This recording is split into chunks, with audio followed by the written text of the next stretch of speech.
Mirdita, sot do flasim për rilindjen dhe shkollat. Pse kjo temë? Sepse para 2-3 ditësh në mos gaboj, kryeministri Rama në fushat deklaroi se në Shqipërinë e drejtuar prej tij, në Shqipërinë e rilindur të 2013-2025, në Shqipëri janë ndërtuar 450 shkolla të reja. Një gënjeshtër e jashtëzakonshme. Si qëndron e vërteta, mund ta masim, e kishte bërë faktoje, e kishte bërë këtë, ishte kërkuar të dhëna Ministrisë Arsimit dhe kishte vënë re që në vitin 2013, në krahasim me sot, ose të themi 2023, Shqipëria ka 363 shkolla në pak. Pra janë mbyllur 363 shkolla.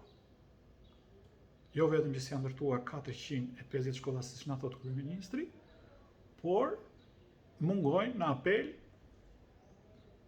363 shkolla. Për çfarë ka ndodhur fakt? Dy janë fenomenet që kanë ndodhur.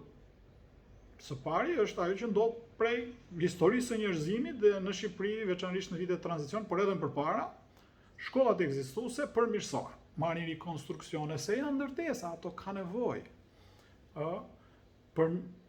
Pësojnë përmirësime të tipit, ku diun, një palestër e re, një përmirësimi i sistemit ngrohjes, përmirësimi i fasadave, elementë të thjesht të përsëritur që ka ndodhur gjatë gjithë kohës. Por për Shqipërinë e viteve të Ramës ndodhet një fatkeqësi e madhe, ju dini, tërmeti. Pra edhe për procesin e rindërtimit për shkak të tërmetit, dhe janë zhvilluar shkolla të reja si godina të njëjta, në hapësira të njëjta, por si ndërtesa të reja, sepse janë prishur dhe janë ndërtuar nga fillimi. Mirë, po në kuptimin urbanistik të dyja këto, edhe ajo që bëhet rikonstruksioni pjesor ose i përgjithshëm i një shkolle për një farë kohe, edhe kjo që u bë për shkak për goditjes nga tërmeti, nuk kanë lidhje fare, nuk kanë asnjë rendiment. Dhe në këtë kuptim nuk quhen shkolla të reja. Shkollë e re në kuptimin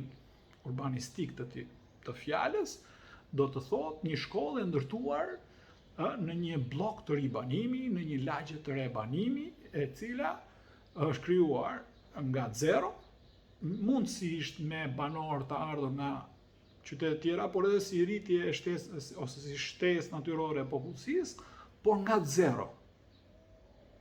Jo duke prishur një shkollë ekzistuese, qoftë edhe nga themelet dhe duke rindërtuar atë. Kjo nuk është një shkollë e re, kjo është një ndërtesë e re shkolle, po jo shkollë e re. Dhe këtu kemi një diferencë të madhe. Thënë këtë, qeverisja Rama nuk ka ndërtuar asnjë shkollë të re, përveç se nëse, nuk jam i sigurt, 2 shkolla të cilat emrat më thonë që mund të jenë objekte të reja, pra shkolla të reja të ndërtuara për të ardhurit rishtas në qytet, qoftë për shkak të migracionit nga qytetet e tjera, qoftë se kanë lindur dhe janë rritur në këtë qytet, pra qoftë si shtesë natyrore e popullsisë, qoftë si shtesë fizike e popullsisë. 2 shkollat që unë kam në mendje është shkolla Bashkim Fino dhe shkolla Andrea Stefani. Unë besoj se këto mund të jenë shkolla të reja për shkak të emrit dhe të zonës kur janë ndërtuar. Si këto mund të ketë edhe ndonjë tjetër. Por duhet të kuptojmë sa më shpejt që ndërtimi i shkollave të reja ka tjetër kuptim. Ndërtimi i shkollave të reja, për sa i përket kuptimit të rilindjes, atë që thot kryeministri, 450 shkolla, ka të bëjë përgjithsisht me rritjen e volumeve, rikonstruksioneve të pjesshme, përmirësimeve e kështu me radhë. Këto, sipas matjeve, sipas llogaritjeve që kishte bërë faktoje, mbështetur në dokumentat që i kishte vënë Ministria e Arsimit në dispozicion, ishin rreth 250 në mos gaboj, ndërhyrje të tilla, nga të cilat një pjesë ishin bërë edhe nga ose të financuar nga Bashkimi Evropian nëpërmjet projektit Schools for You, në mos gaboj. Të mos zgjatem se nuk është ky fare ajo që duhet flasim, ose çështja pjata më e rëndësishme. Pjata më e rëndësishme është të kuptojmë çka ka ndodhur, veçanërisht në Tiranë në 25 vjetët e fundit, por edhe në qytetet e tjera të Shqipërisë. Për gjatë kohës që Tirana dhe Shqipëria drejtohen nga rilindasit në çështjen çka ka ndodhur me godinat arsimore. Godinat arsimore pësuan një ndryshim rrënjësor në disa drejtime. Për së pari, atyre është shtuar volumi, ose janë shtuar kate, o janë bërë shtesa anësore, duke i shtuar klasa të reja, duke i shtuar palestra, duke i shtuar element volumor brenda të njëjtit sipërfaqe të oborit ose sheshit të ndërtimit të kësaj shkolle, edhe të zhvillimit të kësaj shkolle. Shembulli më klasik i këtij rasti është shkolla Kosova. Dhe duke u kthyer prapë te kryeministri Rama, por duke i shtuar dhe kryebashkiakun Veliaj, por fatkeqësisht edhe një artist shumë të madh shqiptar sikurse është Ardit Gjebrea, të tre këta mendonin që shkolla Kosova ishte super modernizuar. Shkolla Kosova ju e keni parë në televizor, mos e keni kaluar atje, në fakt është ndërtuar plotësisht nga zero, pasi është shprishur një ndërtesë shumë e vjetër, ndërtuar 100 vjet më parë në të njëjtin obor.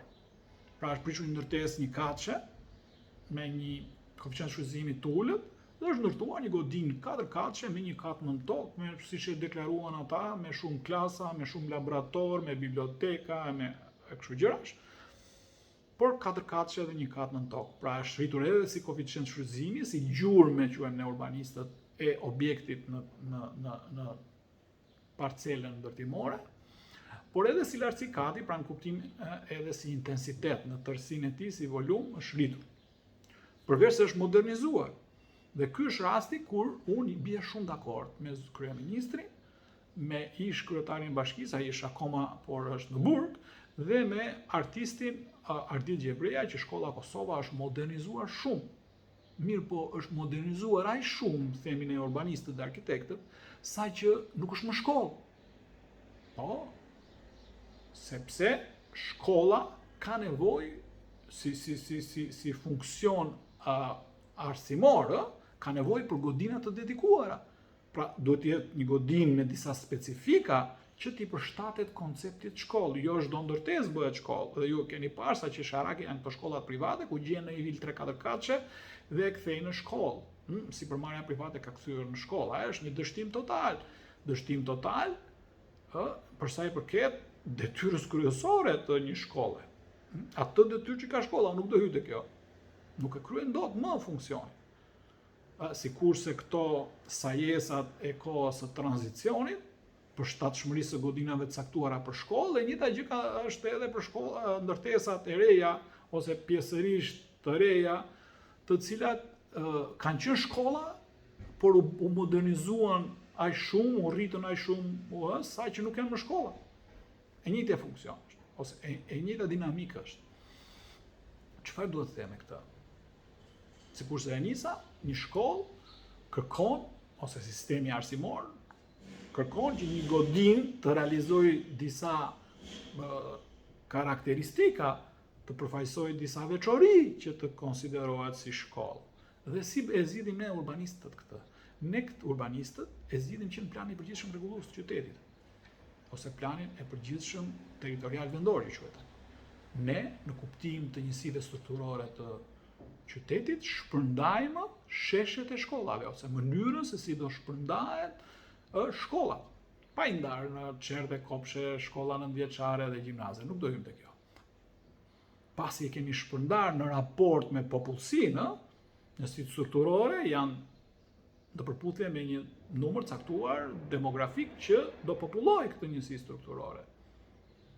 Dhe në planin e përgjithshëm rregullues ne vetëm i shpërndajmë si sheshe ku do ndërtohen shkolla. Në zonat e reja ose do përmirësohen në zonat ekzistuese. Nuk është kjo e rëndësishme. Si shpërndahen shkollat? Kjo ka disa mënyra se si nuk është kaq e thjeshtë siç e thash unë, nuk bëhet kot. Bëhet sepse ka disa mënyra, teknika se si shpërndahen ato. Pastaj vjen te niveli i dytë, niveli i planeve detajor vendore që quhen tani. ne vendosim shkollën në një mënyrë të tillë brenda njësisë strukturore që kemi marrë në studim pjesor të pjesshëm, që t'i shërbej asaj lagje, asaj njësie strukturore, atij bloku. Ka teknika për të bërë këtë. Ta lëmë dhe këtë. Dhe vim tek niveli i tretë, niveli arkitektonik. Përputhshmëria arkitektonike. Mënyra se si ndërtesa për së pari është e vendosur me sheshin e vet dhe me objektet e tjera. Nëse ti i arrit volumin ndërtimor, një ndërtese, pashmangshmërisht ke prishur raportin midis hapësirës së hapur të shkollës dhe hapësirës së ndërtuar të saj.